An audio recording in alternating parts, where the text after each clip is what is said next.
السلام علیکم. ہمارے چینل بیا اور مالا پر خوش آمدید. اگر آپ ہمارے اس چینل پر پہلی دفعہ آئے ہیں یا آپ نے ابھی تک سبسکرائب نہیں کیا تو بیا اور مالا کو سبسکرائب کرنا نہ بھولیے. موسم نہایت ہی خوشگوار تھا. بھری دوپہر ہونے کے باوجود بھی پتہ نہیں چل رہا تھا کیونکہ کالی کالی گھٹاؤں نے آکاش کو پوری طرح ڈھانپ رکھا تھا اور آثار تھے کہ ابھی بارش ہوا چاہتی ہے. جمشید تقریباً آدھے گھنٹے سے شیشم کے درخت تلے کھڑا تھا. یہ آدھا گھنٹہ اسے صدیوں پر محیط لگ رہا تھا اور سڑک پارک گورنمنٹ ہائی اسکول کا گیٹ تھا کہ کھلنے میں ہی نہیں آ رہا تھا. اور پھر ایک دم ہی اس کا دل تیزی سے دھڑک اٹھا. آنکھوں میں انوکھی چمک اودائی تو یوں لگا جیسے سوکھے دھانوں پر پانی پڑ گیا ہو. وہ اسکول کے گیٹ سے باہر نکل رہی تھی. ہمیشہ کی طرح اس نے سفید چادر سے اپنے پورے وجود کو ڈھانپ رکھا تھا. جمشید سڑک پار کر کے تیزی سے اس کی جانب بڑھا. آج دیر ہو گئی، وہ اس کے ساتھ چلتا ہوا بولا. میں سمجھی تم نہیں آئے ہو، میں کینٹین میں بیٹھی رہی، وہ بولی. پورا آدھا گھنٹہ ہو گیا ہے، جمشید بولا. اچھا، وہ ہنس دی. اڑا لو مذاق، جمشید منہ بنا کر بولا. تمہیں علم ہے کہ آج میرا آخری پرچہ تھا؟ یاسمین نے کہا. ہاں بھائی بتاؤ کیسا ہوا؟ ٹھیک ہی ہو گیا یاسمین، جمشید نے گمبھیر آواز میں کہا. اب میں تمہیں کیسے دیکھوں گا؟ اس نے بونگا سا سوال کر دیا. یہ تو میں نے بھی نہیں سوچا. پلیز مینا کچھ کرو نا. یاسمین کو وہ پیار سے مینا ہی کہا کرتا تھا. میں کیا کر سکتی ہوں جمشید؟ کچھ بھی کرو. تم یوں کرو میرے گاؤں آ جایا کرنا، مینا نے رائے دی. اتنی دور؟ جمشید نے کہا. بس بے چینی ختم؟ یاسمین نے مذاق اڑایا. یہ بات نہیں ہے مینا، تم مجھے دیکھنے کے لیے بے قرار بھی ہو اور گاؤں بھی نہیں آنا چاہتے. یاسمین چمک کے بولی. ٹھیک ہے، میں ہر جمعے تمہارے گاؤں آیا کروں گا، مگر یہ بتاؤ کہ ملو گی کہاں؟ جمشید مان گیا. ہمارے گاؤں سے باہر ایک کنواں ہے، اس کے قریب ہی شیشم کا ایک پرانا درخت. بس دن چھپنے سے پہلے میں وہاں آ جایا کروں گی. یاسمین بولی. تم دوپہر میں آیا کرنا. وہ کیوں؟ دیکھو نا، مجھے گھر جاتے جاتے کافی رات ہو جایا کرے گی، اور ویسے بھی بھری دوپہر میں کون ہمیں دیکھے گا؟ جمشید نے کہا. تمہارا گھر تو نزدیک ہی ہے. پہلے میں اپنے تایا کے ہاں رہتا تھا، اسکول تایا جی کے گھر کے نزدیک تھا. اب میں اپنے گاؤں جا رہا ہوں، جہاں سے لاری کا یہاں تک کا راستہ 2.5 گھنٹے کا ہے. پہلے تم نے نہیں بتایا، کبھی ایسا موقع ہی نہیں آیا. اب وہ دونوں کپاس کے کھیت کے بیچوں بیچ بنے ہوئے چھوٹے سے راستے سے گزر رہے تھے. اور پھر جب یاسمین کا گاؤں تھوڑی دور رہ گیا تو جمشید نے رک کر ہولے سے کہا. اچھا مینا، خدا حافظ، میں جمعے کو آؤں گا. میں انتظار کروں گی.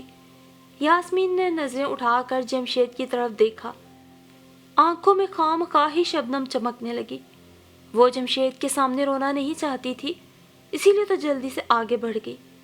جمشید کتنی ہی دیر تک کی کر کے تنے سے ٹیک لگائے اسے جاتے دیکھتا رہا، حتیٰ کہ وہ اس گاؤں کے کچے پکے مکانوں کی دیواروں کے پیچھے گم ہو گئی.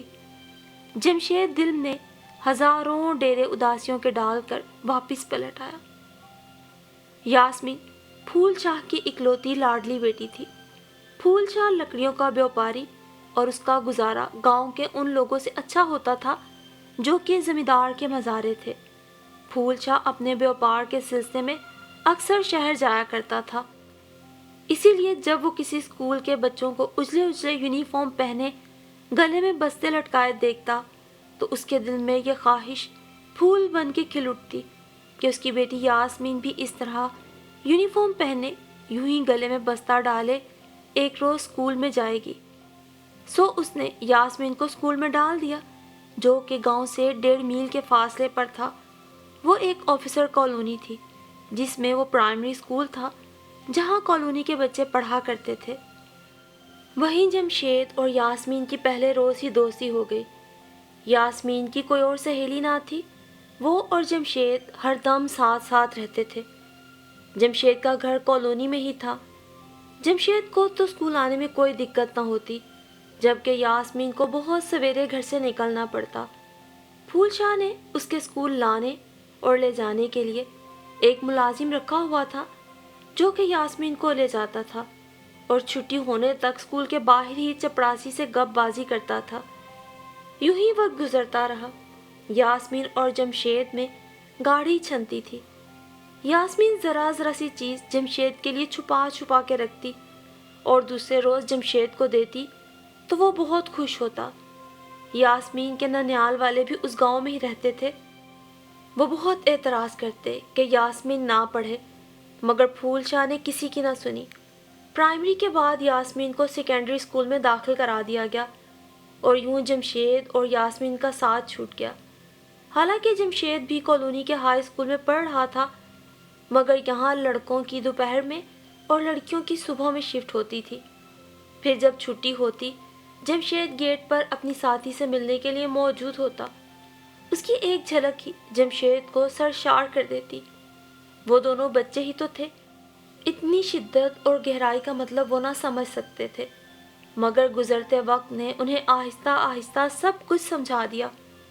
یاسمین کو پتہ چل گیا کہ جمشید کو سامنے پا کر اس کا دل کیوں دھڑک دھڑک بے حال ہو جاتا ہے، بلکہ اتنی بوجھل کیوں ہو جاتی ہیں کہ اٹھائے نہیں اٹھتی۔ اور ویسے بھی لڑکیاں تو وقت سے پہلے بڑی ہو جاتی ہیں، ہر بات سمجھنے لگتی ہیں۔ جب یاسمین بھی ہر بات سمجھنے لگی تو نتیجہ یہ ہوا کہ وہ 8ویں کلاس میں بری طرح فیل ہو گئی، جبکہ جمشید پاس ہو گیا۔ پھر بھی اس نے یاسمین کو دلاسا دیا کہ ایسا تو ہوتا ہی رہتا ہے، تم دوبارہ امتحان دے دینا۔ یاسمین نے اس کی بات پلے باندھ لی، ورنہ اب تو اس کا دل پڑھنے کو ہی نہیں چاہتا تھا۔ اب یاسمین اسکول اکیلی جاتی۔ پھر ہوا یہ کہ پھول شاہ نے بیٹی کو برقع اڑا دیا اور یہ واضح سگنل تھا کہ اب یاسمین ہرنی کی طرح کلانچے نہیں بھرے گی۔ یاسمین نے ڈوبتے دل سے جمشید سے کہا، جمشید اب تم اسکول کے گیٹ پہ مت کھڑے ہوا کرو۔ کیوں؟ لوگ کیا کہیں گے؟ یاسمین بولی۔ کچھ نہیں، پہلے کوئی کچھ کہتا ہے، اب ہم بڑے ہو گئے ہیں جمشید، یاسمین نے ہولے سے کہا۔ یاسمین میں تمہیں نہ دیکھوں تو نہ جانے مجھے کیا ہو جاتا ہے، جمشید نے بے قراری سے کہا۔ میں کیا کروں؟ یاسمین بے پرواہی سے بولی۔ اچھا پھر اس طرح ہے کہ میں صبح کے وقت اسکول کے پچھواڑے باغ میں آ جایا کروں گا، تم ذرا جلدی آ جایا کرو، جمشید نے کہا۔ ٹھیک ہے، یاسمین نے بغیر سوچے سمجھے جواب دیا، اور پھر یہی ہونے لگا۔ یاسمین اسکول جلدی آ جاتی اور جمشید اور وہ 10-15 منٹ ساتھ گزار لیتے، اور پھر یہ جذبے جو اپنا آپ منوا کر رہتے ہیں جمشید نے بھی اپنے دل میں محسوس کیے۔ یاسمین سے دوری کا تصور بھی اس کے لیے سہانے روح تھا، اور ایک روز وہ یاسمین کا ہاتھ تھام کر نہایت پریم سے بولا، مینا میں تجھ سے شادی کرنا چاہتا ہوں، تو کرے گی نا؟ جمشید نے کچھ اتنی معصومیت سے کہا کہ مینا ٹکر ٹکر اسے دیکھے گئی۔ جو بات اس کے دل میں تھی جمشید نے برملا کہہ دی، نہایت سیدھے سادے لفظوں میں۔ وہ مارے حیرت کے پریشان کھڑی رہی۔ بتاؤ مینا، بتاؤ مجھ سے شادی کرو گی؟ جمشید نے بے قراری سے پوچھا۔ ہاں، مینا نے بلا سوچے سمجھے کہہ دیا، اور جمشید کی تو دل کی کلی کھل گئی۔ اب ان کی ملاقاتیں ہوتی تو وہ پہلے جیسی معصوم باتیں نہ ہوتی، بلکہ مستقبل کے انہونے خواب دیکھے جاتے، چھوٹے سے گھر کے سپنے دیکھے جاتے۔ جمشید منصوبے بناتا رہتا اور یاسمین مسکرا مسکرا کر سنتی رہتی۔ جمشید کے 6 اور بھائی بھی تھے، مگر ان کی کوئی بہن نہ تھی، اور ان 7 بھائیوں کو بہن کا بڑا ارمان تھا۔ جمشید کے والد کی شور کوٹ میں زمینیں تھیں، اس لیے یہ لوگ زمیندار کہلاتے تھے۔ جمشید نے بھی میٹرک کے بعد شہر کے کالج میں داخلہ لے لیا، اور وہ اب بھی کسی نہ کسی طور یاسمین سے ملنے ضرور آتا، اور جب دونوں بچھڑتے تو دونوں کے چہرے ہجر کی کہانیاں واضح طور پہ سنا رہے ہوتے۔ یوں ہی وقت کے بہتے سمندر میں کچھ اور سمندر پڑے، اور جب یاسمین نے انٹر کا ایگزام دیا تو جمشید BA میں تھا۔ خدا کو ان کا سنجوگ منظور تھا اور جمشید نے والدین سے ضد کر کے یاسمین کے ہاں رشتہ لینے کے لیے بھیجا۔ حالانکہ اس کے 2 بڑے بھائی ناراض ہوئے کہ وہ غیر برادری میں شادی کر رہا ہے، مگر جب والدین راضی تھے تو وہ کیا کرتے۔ پھول شاہ بھی بڑی مشکل سے مانا کیونکہ اس کی ایک ہی بیٹی تھی، اور پھر یہ بات دونوں سسر داماد میں طے ہو گئی کہ جمشید 1 ماہ بعد پھول شاہ کے یہاں آ جائے گا، یعنی کہ شادی کے 1 ماہ بعد جمشید کو پھول شاہ کے گھر بطور گھر داماد رہنا پڑے گا۔ پھول شاہ بس اسی بات پر مان گیا، اور یوں ایک گلابی شام وہ بچپن کے ساتھی ہمیشہ ہمیشہ کے لیے ایک ہو گئے۔ جمشید تو یاسمین کو دیکھ دیکھ کر جیتا تھا، دونوں کو یقین نہ آتا کہ وہ ایک دوسرے کے ہو گئے۔ اور پھر جب حسب وعدہ جمشید یاسمین کو لے کر واپس سسرال آ گیا، حالانکہ اس کے والدین نے بہت شور مچایا، مگر جمشید نے کہا، بابا جان، میں چاچا پھول شاہ سے وعدہ کر چکا ہوں، اور ویسے بھی تو میں بچپن سے تایا جی کے پاس رہا ہوں، اب اگر میں اپنے سسرال رہوں تو بھی آپ لوگوں کو کیا فرق پڑے گا؟ آخر آپ کے 6 اور بیٹے بھی ہیں، ویسے بھی وہاں سے کالج جانے میں مجھے آسانی رہے گی۔ یوں جمشید نے بہانوں سے باپ کو راضی کر لیا اور پھول شاہ کے ہاں آ گیا۔ چند روز تو ٹھیک گزرے، مگر جمشید نے یہ بات شدت سے محسوس کی کہ رشیدہ بی بی جو یاسمین کی ماں تھی، وہ جمشید سے کچھ زیادہ خوش نہیں، بلکہ اس نے یہ بھی نوٹ کیا کہ یاسمین بھی اب مرجھائی سی رہنے لگی ہے۔ جمشید اور یاسمین اگر کبھی جب کمرے میں تنہا ہوتے تو رشیدہ بیگم فوراً کسی کام کے بہانے یاسمین کو آواز دے کے باہر بلا لیتی، جیسے کہ وہ اپنے شوہر کے پاس نہیں بلکہ غیر مرد کے پاس بیٹھی ہو۔ اور پھر ایک روز جب جمشید کالج سے آیا تو اس نے دیکھا یاسمین کی آنکھیں سرخ ہو رہی تھیں، جیسے روتی رہی ہو۔ اس نے زبردستی کی مسکراہٹ لبوں پر بکھیر کر جمشید کا استقبال کیا۔ جمشید کمرے میں چلا گیا، یاسمین سے پوچھنا ہی چاہتا تھا کہ اداس کیوں ہے، تبھی رشیدہ بی بی نے اسے آواز لگائی، یاسمین ادھر آ، اور وہ کھٹ سے کمرے سے نکل گئی۔ پھر کھانا بھی جمشید کو ملازمہ نے لا کر دیا اور یاسمین اسے کہیں نظر نہ آئی۔ بے تحاشا بھوک ہونے کے باوجود بھی جمشید سے کھانا نہ کھایا گیا۔ یاسمین کی سوجی سوجی آنکھوں نے جمشید کے دل پر چھالے ڈال دیے تھے، اور وہ رات کا منتظر تھا جب یاسمین اس کے پاس آتی تھی، کیونکہ اس وقت پھول شاہ آ جاتا تھا، اور پھر پورے دن میں یہی غنیمت کے چند گھنٹے ہوتے جب رشیدہ بی بی انہیں میاں بیوی کے طور پہ کھلی چھٹی دے دیا کرتی تھی۔ اور پھر رات کو یاسمین نے جمشید کے سینے پہ سر رکھ کے روتے ہوئے کہا، جمشید، مجھے یہاں سے لے چلو، میں یہاں نہیں رہنا چاہتی۔ کیوں؟ آخر کیا ہوا؟ جمشید نے بے چینی سے پوچھا۔ اماں ہر وقت تانے دیتی ہے کہ پڑھنے جاتی تھی، قسم کر بیٹھی، اصل میں وہ اپنے بھانجے سے میرا بیاہ کرنا چاہتی تھی، ان کی نشتر زنی اب مجھے جینے نہیں دیتی، اٹھتے بیٹھتے مجھے تانے دیتی ہیں۔ میں تمہارے بابا سے بات کروں گا، جمشید نے یاسمین کے بالوں میں انگلیاں پھیرتے ہوئے محبت سے کہا، اور پھر یاسمین اس کی باہوں میں اپنے سارے غم بھول گئی۔ جمشید نے پھر ایک روز موقع پا کر پھول شاہ سے الگ رہنے کی بات کی تو وہ نہ مانا۔ تم وعدہ کر چکے ہو ہمارے ساتھ رہو گے، میں یاسمین کو خود سے جدا نہیں کر سکتا، ایک ہی تو اللہ نے ہمیں اولاد دی، اب ہم اس عمر میں تنہا زندگی کیسے گزاریں؟ اس نے جمشید کی ایک نہ سنی، الٹا جمشید کی منتیں کی۔ اور پھر یہ ہوا کہ جب یاسمین کا رزلٹ آیا تو جمشید نے اپنے ہی کالج میں اسے BA میں ایڈمیشن دلا دیا۔ حالانکہ رشیدہ بی بی نے منع بھی کیا، مگر جمشید نہ مانا۔ اور پھر یہ تو فرق پڑا کہ یاسمین کی اپنی ماں کی کل کل سے جان چھوٹی تھی۔ صبح وہ اسکوٹر پر یاسمین کو لے کر کالج چلا جاتا اور دوپہر کو وہ دونوں گھومتے گھامتے واپس لوٹتے۔ یاسمین کی شگفتگی لوٹ آئی تھی، اس کی آنکھیں چمکنے لگی تھیں، دونوں ہی بہت خوش تھے۔ پھر ایک روز جمشید نے یاسمین سے کہا، ہم اپنا الگ گھر بنائیں گے۔ یاسمین، مجھے اچھا نہیں لگتا سسرال میں پڑا رہوں، میں نے تو پہلے بھی کہا تھا، تب تم نہیں مانے، یاسمین بولی۔ بس ایگزامز دے لوں، کہیں سروس کے لیے اپلائی کروں گا۔ بالکل ٹھیک، یاسمین نے بھی ہاں میں ہاں ملائی۔ اور جمشید اسے یہ نہ بتا سکا کہ وہ کیوں الگ رہنا چاہتا ہے۔ اس نے چند روز سے گھر کے ماحول میں ایک عجیب سی تبدیلی محسوس کی تھی۔ قریبی گاؤں کا زمیندار مراد خان ان کے ہاں روزانہ آنے لگا تھا۔ جمشید کو اٹھتے اٹھتے خبر ملی تھی کہ وہ گئے دنوں میں رشیدہ بی بی پہ بہت لٹو رہا تھا۔ دونوں کی محبت کی پینگیں بہت عرصہ تک چلی تھی اور گاؤں میں مشہور بھی تھے دونوں۔ لیکن جب مراد خان تعلیم حاصل کرنے کے لیے شہر گیا تو پیچھے سے رشیدہ بی بی کی شادی پھول شاہ سے اس کے گھر والوں نے کروا دی، اور اب اتنے برسوں بعد وہ اپنی محبتوں کی یادوں کو تازہ کرنے رشیدہ بی بی کے پاس آ جایا کرتا تھا، جبکہ جمشید کو یہ پسند نہ تھا کہ وہ گھنٹوں رشیدہ بی بی سے بیٹھ کے گپے ہانکے۔ البتہ پھول شاہ کے شام آنے سے پہلے پہلے مراد خان وہاں سے چلا جایا کرتا تھا۔ جمشید اور یاسمین جب کالج سے آتے تو مراد خان پہلے سے گھر پہ موجود ہوتا۔ جمشید کا خون کھول کے رہ جاتا۔ ایک روز دبے دبے لفظوں میں اس نے رشیدہ بی بی سے کہا بھی، ماسی مجھے اچھا نہیں لگتا مراد خان یہاں آئے، یہ میرا گھر ہے، جو چاہے آئے، تم کون روکنے والے ہوتے ہو؟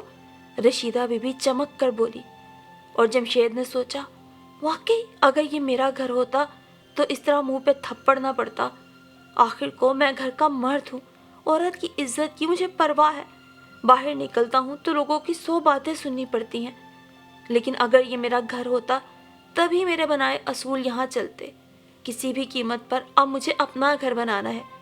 دوسری طرف رشیدہ بی بی بھی اپنے داماد کے اکھڑے اکھڑے تیور پہچان چکی تھی، سو اس نے بہانہ بنا دیا کہ مراد خان تو یاسمین کو پڑھایا کرے گا، اسی سلسلے میں آتا تھا، اور میں چاہتی ہوں یاسمین مراد خان سے پڑھے، جب میں پڑھا دیتا ہوں تو کیا ضرورت ہے کسی ٹیوٹر کی؟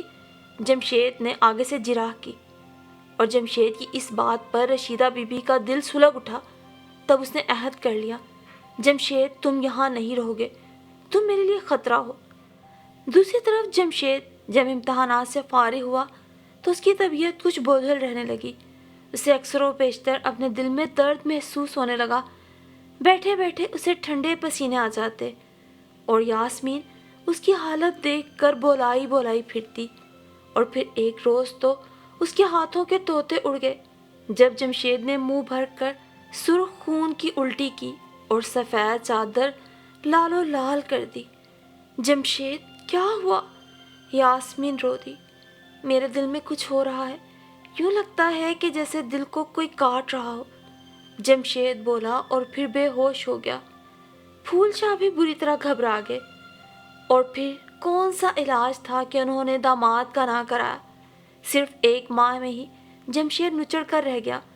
جمشید کے والدین اسے لینے آئے مگر وہ نہ مانا، وہ اپنی یاسمین کے ہاتھوں میں ہی دم دینا چاہتا تھا۔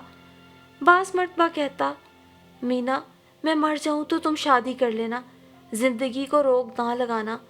تب یاسمین تڑپ تڑپ کے اور رو دیتی، اور بالآخر جمشید کی حالت سدھرنے کی بجائے روز بروز مزید بگڑنے لگی تو اسے ہسپتال داخل کروا دیا گیا۔ ایکس رے ہوئے مگر ڈاکٹروں کی سمجھ میں کوئی مرض نہ آیا۔ جمشید کا باپ اور سسر پانی کی طرح پیسہ بہا رہے تھے۔ جمشید کے لیے اس کے 6 بھائیوں نے بھی خون دیا مگر اس کی طبیعت میں کوئی افاقہ نہ ہوا۔ زہرا بیگم جمشید کی ماں اپنے کڑیل جوان بیٹے کو خون تھوکتے دیکھتی تو دل پکڑ کے رہ جاتی۔ ڈاکٹرز ان کے بیٹے کے لیے کچھ نہیں کر پا رہے تھے، اور وہ آخر اپنے بیٹے کی زندگی کے لیے ایک پیر صاحب تک پہنچ گئی، پیر ولایت علی شاہ، جو 36 چک ان کے قریبی گاؤں کے رہائشی تھے اور اپنے علاقے کے بہت جانے مانے نیک پرہیزگار عبادت گزار بزرگ تھے۔ زہرا بی بی ایک سادہ لوح خاتون تھی جو دل سے یقین رکھتی تھی کہ اللہ کے نیک بندے آج بھی اس دنیا میں موجود ہیں، اور پھر پیر ولایت علی شاہ کا چرچا تو اس نے بہت لوگوں سے سنا تھا۔ اسی یقین کے سہارے کہ یہ اللہ کا کوئی نیک ولی ہے اور میرے بیٹے کے لیے یقیناً شفا کا وسیلہ بنے گا، وہ پیر ولایت علی شاہ کے پاس پہنچ گئی۔ اور پھر سنا تھا ہدیے کے نام پر 1 روپیہ نہیں لیتے، نمازی پرہیزی بہت نیک انسان ہے، دور دور سے لوگ ان کے پاس آتے ہیں اور کئی لوگ اپنی مرادیں پا چکے ہیں۔ زہرا بیگم بھی مایوس نہ تھی،